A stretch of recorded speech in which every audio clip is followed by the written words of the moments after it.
support the cause as well. But we are tired of hearing the same speeches, the same conversations being spoken, and the same tears being shed over one topic. Yesterday, our community gathered for hours upon hours, not to deter or downplay what came out of it, and that it was a good thing for us to come together. But how is it that not one GoFundMe page was started to help our Kairos back home? That the idea to stop supporting some Ethiopian and American businesses and to start supporting Oromo businesses wasn't addressed. That people weren't emptying their pockets or telling everyone else to bring their checkbooks, cash, and credit cards to today's protests. As stated before, a whole lot of talking, not a whole lot of action, which is something we as a people need to learn from and better ourselves from. Now to specifically address the youth. We need to mobilize and come together in support of our country, in support of the land that our parents fled in order to give us a better life, where we were free to embrace the culture that we belong to. That starts with keeping the culture alive. Afaan keenya akka gaarii barachuu qabna, aadaa teenyas barannee jabeeffachuu qabna. We need to keep our language, food, music, culture, and everything else alive for our kids and future generations to come, because the Oromo culture cannot and will not end with our parents. At this point, I think that I've said all that I have in mind. To end this, I just have one last thing to say. Oromiyaan haa bilisomtu.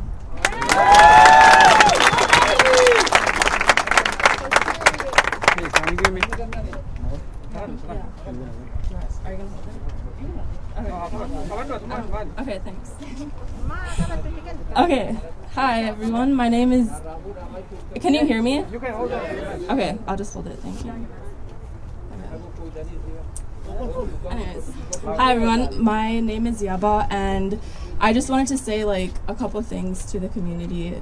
I didn't really like write anything. It's just like coming from my heart. So if I'm like rambling, feel free to tell me to go. But the first thing is, like, for my fellow youth, Oromo in Minnesota, we need to realize like the amount of power and privilege that we have here. We have American dollars. We're getting extra money right now. It's like God made this happen right now for us, like for us to see like what are we gonna do when we have this in our hand. We have time. We have money. We can support our people like and make big changes like really fast. Like we seen it happen in Minneapolis.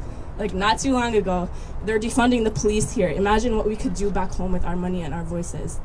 And like, this is something that is a gift to us that people back home don't have, you know? So that's my first thing. Thank you. Yeah, it's a privilege. It's a big privilege. And another part of that privilege is that we're born here and we don't have, or like, sorry, that was not all of us were born here, but you know what I mean. We live here, so we don't have the same trauma that they're going through. Like, yes, it hurts us, but they're living it every day. So we have to keep that in mind and use that as an advantage. And another advantage that I want to talk about is the fact that we're so diverse. It's crazy. We have people from all religions, all regions, different ethnicities in our own culture, and that shouldn't be something that blocks us from making progress. It should be like a tool. We could use that to our advantage. We have different connections that we could use to like progress our people. And the last thing I just wanted to say is like to the elders, and also like if anybody could like do a brief translation for me. If anything I said, that would be nice. Yes. Yes. I just wanted to say that like I love you and I respect you and value you because you're all we have like of back home. Like you're giving us our culture, you're giving us our Oromoma. So like you're important and we value you. We just want to express the gifts that you gave us by bringing us here. You gave us these privileges, so we want to use them for you, for our people, all of us. That's all I wanted to say.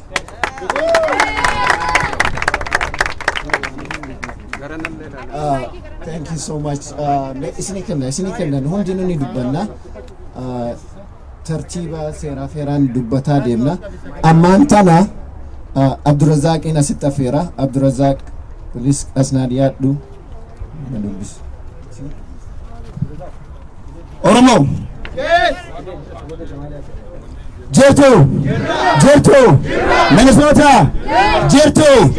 Minnesota ni Oromiyaa xiqqoo maqaan wanti baheef wanti isin asii murteessitan wanti isin asii lallabdan addunyaa hundatti jira oltiifini kanaafuu murtiin teenya mirtiidha qeerroo asii gaafii nu gaafattee waa hundaa nu dabarsaa jenne hadha irraa jijjiirama eegannaa Oromoo community'n qeerroo tan ofitti haa qabu jedhaatuma amma dhaadannoo deemnu. Justice for Haacaaluu! Justice for Haacaaluu! The microphone is down. Justice for Haacaaluu! Justice for Haacaaluu! Justice for Haacaaluu! Justice for Haacaaluu! Oromo! Abiy Ahmed! Abiy Ahmed! Abiy Ahmed! Ergamtu! Naftanyaat! Abiy Ahmed! Oromo! Bakkambu! Biltsiginnaan! Oromo! Bakkambuutu! Dhiigni Oromo! Gumaan Oromo! Kadhaan osoo hin taane dhiigaan ni deebi'a ni dabalanna. Abiy Ahmed is a butcher. Abiy Ahmed is a dictator. Abiy Ahmed is a killer. No justice in Oromia. No peace everywhere. No justice in Oromia. No peace in Ethiopia. Ya Oromo dam! Ya Oromo dam! ካልተመለሰ በኢትዮጵያ ሰላም አይኖርም። ጀዋር መሐመድ በአስቸኳይ መለቀቅ አለበት። ፍሪ ጀዋር መሐመድ! ፍሪ ጀዋር መሐመድ! ፍሪ በቀለ ገርባ! ፍሪ በቀለ ገርባ! ፍሪ ሐምዛ ቦረና! ፍሪ ሐምዛ ቦረና! ፍሪ ኦኤምኤን! ፍሪ ኦሮሚያ! ፍሪ ኦሮሚያ! ሰገሌ ኡመታ ukkaamsuun aangoorra turuun hin danda'amu. Oromoon dadhabeera. Oromoon ifateera. Qeesarratti du'uun salphachuun gadi qabamuun nu gaheera. Gorra'amuun nu gaheera.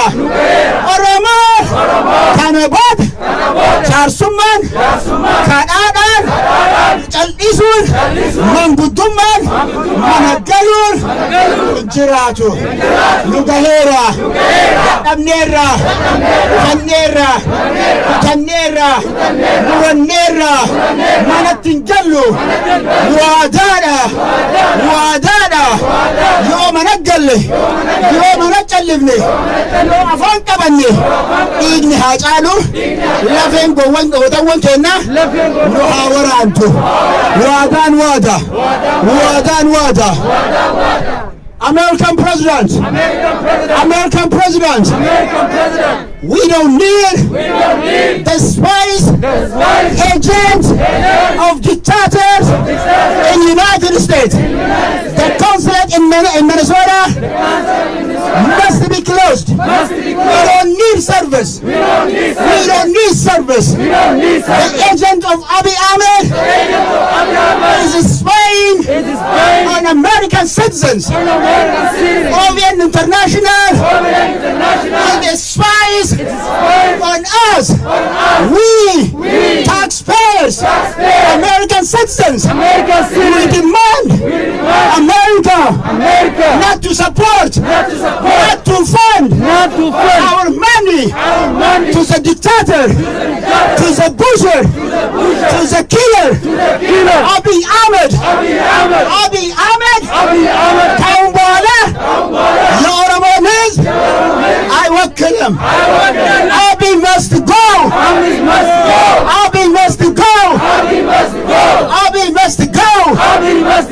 Namni biraatti argamu. Down Bilsigina. Down Bilsigina. Down Naftanya. Down Naftanya. Down Abiy. Down Abiy. Down Abiy. Down Bilsigina. Down Bilsigina. Down Naftanya. Down Naftanya. Oromoon. Ajjeefama. Hinammatu.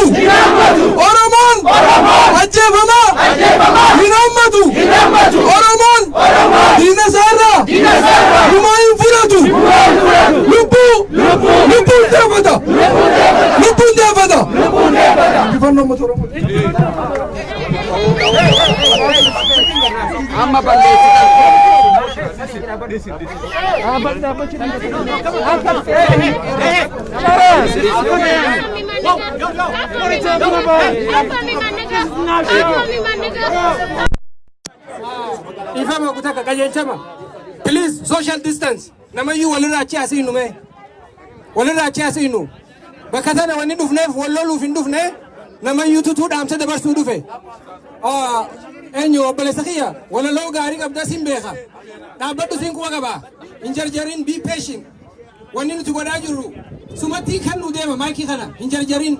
Tanafu nama yu please adda asinu me tikishodak.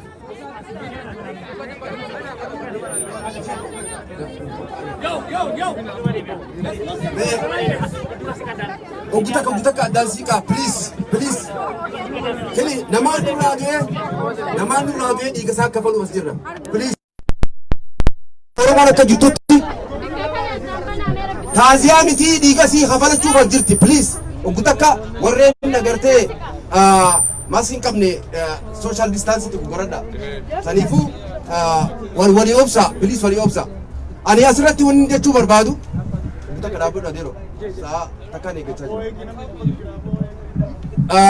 obboleeyyan kiyya xiqqaa fi guddaan wanni niin sinijju communitiin Minnesota jirtu waan kalee turteef waan irra turte beeka qeera dabarsa dhaamsa kiyya kan duraati dhaamsi kiyya kan lamada dhiiga Hacaaluu baasuudhaaf siidaa Abba ila Sillaasee kan Harargee keessa jiru bichaami kan ugawu.